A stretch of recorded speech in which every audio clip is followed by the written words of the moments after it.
do I begin to tell the story of how great love can be?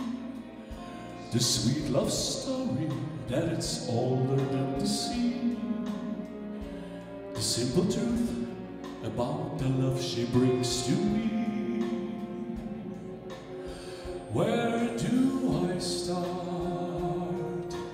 Dobrý deň, vítajte na výstave Priatelia 3, ktorú už tretí ročník tradične organizujeme v decembri v Top Auto Premium Art Gallery. Chcem poďakovať všetkým výtvarníkom, že prijali pozvanie a vystavujú v našej galerii. Som si istý, že ich tvorba a výber diel, ktorý sme pripravili na túto výstavu, vás osloví.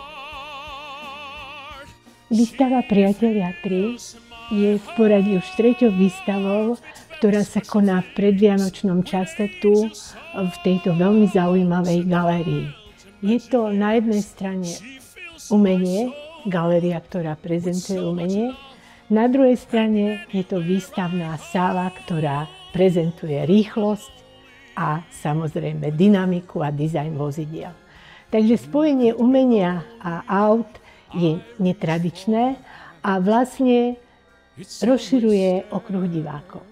Názov Priatelia naznačuje, že tu ide o zaujímavú skupinu autorov, ktorí tu sa nestretli kvôli tomu, aby prezentovali nejaké spoločné témy alebo spoločné výtvarné smerovanie, ale aby prezentovali skutočnosť, že priateľstvo je naozaj tá najväčšia devízia, že v súčasnej dobe je veľmi potrebné a že ho treba pestovať a chrániť. Kto sa teda zúčastňuje tejto výstavy?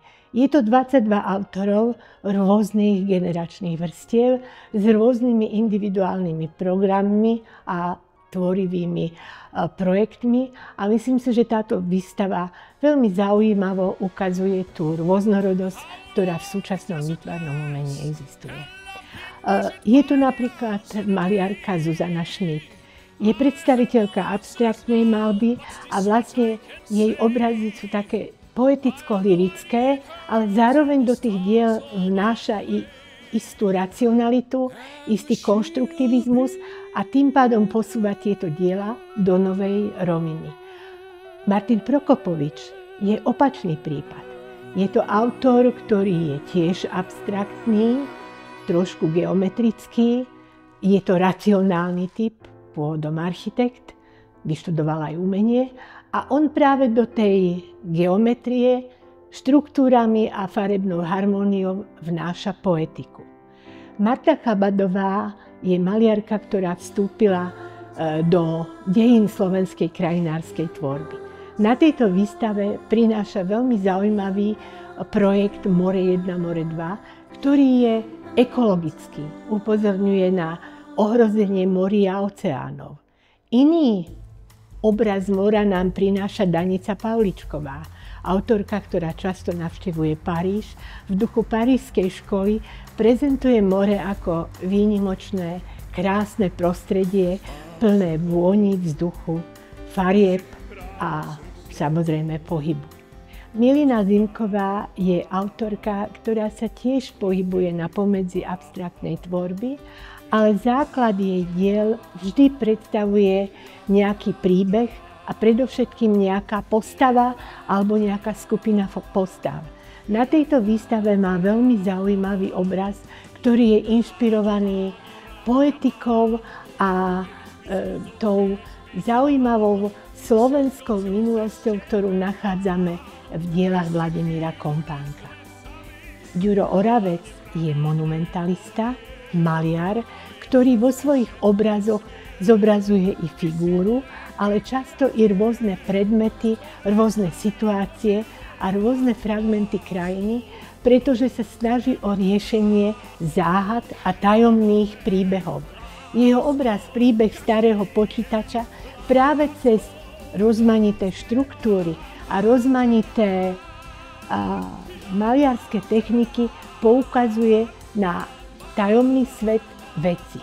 Sokár Norbert Kelečeni je monumentalista, figuralista, pracuje s veľkými tvarmi, až archetypálnymi, a často ich pokrýva polychromiou, ktorá potom vlastne dáva týmto dielam nový význam a novú poetiku. Iným typom figuralistu je sochár Ján Ťapák. Tiež robí monumentálne diela a komorné diela, tiež pracuje so zváraným železom a bronzom, ale hlavne s bronzom liatým. Je to veľmi pozoruhodný autor, ktorý má širokú škálu tematických inšpirácií, ktoré siahajú od japonských samurajov cez slovanské, pohanské božstvá až takým všedným povolaniam, ako je včelár. Alojz Drahoš je sochár, ktorý pracuje s drevom, pracuje s bronzom a je známym medailérom. V jeho tvorbe sa vlastne prelína taký racionálny prvok s veľmi emotívnym precítením témy, materiálu a tvaru. Peter Žanový je autor, ktorý dlhé roky žil v zahraničí, v Nemecku. Venoval sa grafickému dizajnu, teraz maľuje a takisto je autorom početných drevených plastík. Aj keď charakteristickým prvkom jeho sochárskej tvorby je bohatá polychromia, práve na túto výstavu priniesol plastiku, ktorá necháva zaznieť drevo v jeho plnej kráse. Anita Kontrec je sochárka, maliarka a je to vlastne autorka konceptuálneho zamerania, ktorá vo svojej tvorbe pracuje s rozmanitými materiálmi, na jednej strane s odolným bronzom, na druhej s voskom, s rôznymi prírodnými prvkami. Maliar Jaroslav Novák sa venuje poväčšine abstraktnej tvorbe. Je to majster veľkých tvarov, dynamických, vášnivých línií, ovláda farbu, ovláda kresbu a jeho kompozičné postupy sú veľmi netradičné. Je to autor, ktorý na slovenskú výtvarnú scénu vstúpil len pred niekoľkými rokmi, venoval sa predtým predovšetkým grafickému dizajnu, ale myslím si, že míľovými krokmi dobehol to zameškané. Andrea Klimo tiež je svetobežníčka, ktorá veľmi zaujímavým spôsobom prezentuje na jednej strane figurálne témy, ktoré majú hĺbšie duchovné pozadie, často až religiózneho typu. Na druhej strane prináša abstraktnú tvorbu s bohatými štruktúrami a farebnými kontrastmi. Maliar Iggy Brezo je tiež svetobežný. Má na výstave obraz etna a myslím si, že je jeden z mála autorov, ktorý tú etnu videl skutočne. Je to maliar, ktorý narába s farbami, so štruktúrami a jeho tvorba je inšpirovaná informelom, abstraktnou poetickou malbou a vlastne celkové je zameraná k takým intimným ľudským témam, k prírode a k fragmentom života. Maroš Komáček je tiež figuralista. Dá sa povedať, že vo svojej tvorbe obsiahne širokú škálu tém od Dürera až po moderné autá. Je to skvelý vyprávač príbehov, je vynikajúci kolorista, jeho diela zaujmú diváka farebnou skladbou, kompozíciou a tiež aj metaforickými odkazmi, ktoré nútia k zamysleniu. Jakub Bachorík je mladý sochár, veľmi úspešný sochár, ale na tejto výstave sa prezentuje malbou a je to farebne veľmi zaujímavá, veľmi pútavá malba, štilizované tvary na ceste k abstrakcii, rozprávajú príbehy, súkromné mytológie a vlastný autorský pocitový svet. Nikola Bodnár je autor, ktorý sa tiež pohybuje na hranici toho predmetného a abstraktného. Je autorom mnohých diel, kde realisticky zobrazuje krásne mestské veduty, morskú krajinu, ale práve na tejto výstave má obraz, ktorý patrí do tej polohy geometrickej štilizácie. Obraz upúta farebnou skladbou, veľmi decentnou farebnosťou a zaujímavou geometrickou štilizáciou. Jana Bodnárová je autorka, ktorá žije momentálne v Indii. Je preto prirodzené, že na Slovensko prináša motívy indickej prírody, pretavenej cez jej vlastný vnútorný svet, cez prežívanie toho spoločenského zázemia, ktoré zažíva v tejto vzdialenej krajine, ale snaží sa ju priblížiť slovenskému divákovi. Vít Pacala je sochár, ktorý pracuje s drevom.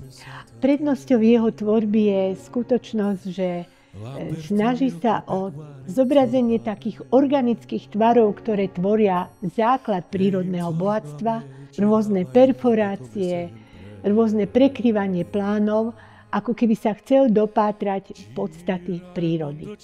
No a nakoniec je to Vladimír Sábler, autor, ktorý prináša zaujímavú polohu akejsi koláže pevných materiálov, ktoré vrství na seba, vytvára rôzne plány a základnou inšpiráciou jeho tvorby je príroda, stromy, kvety, vtáci, tiež aj mestská vedutá a proste životné prostredie človeka.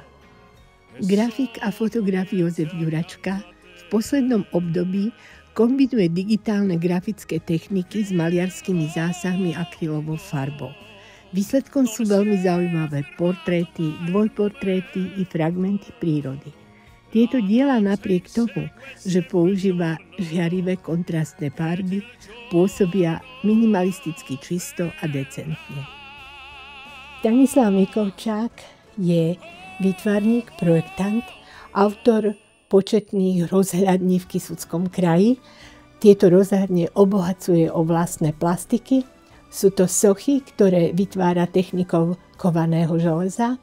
Sú to väčšinou rôzne symboly, hlavne humanného charakteru, rôzne postavy, siluety a pri tejto práci necháva plne vyznieť krásu a kvalitu materiálu.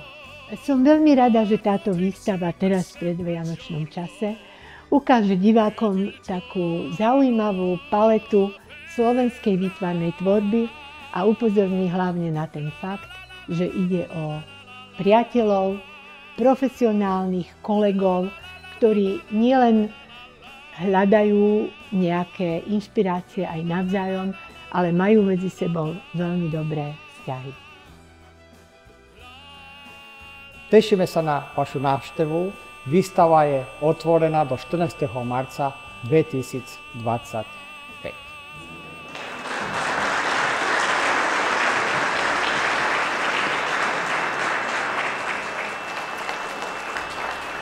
Ďakujeme.